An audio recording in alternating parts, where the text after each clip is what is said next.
Welcome back to another technical deep dive here in the debug zone. Today we're tackling a big question and breaking it down with insights from other users. Hopefully this clears up some misconceptions and helps you get the answer you need. So buckle up, stay a little curious, and let's jump right in.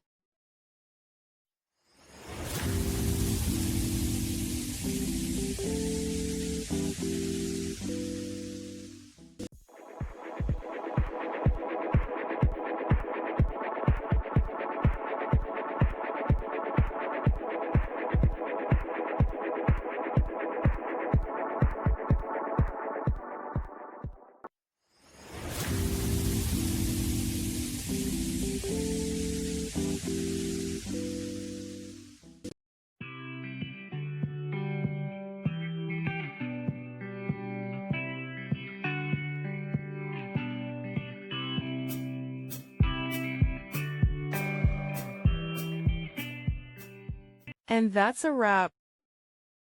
I hope you found the answer you were looking for.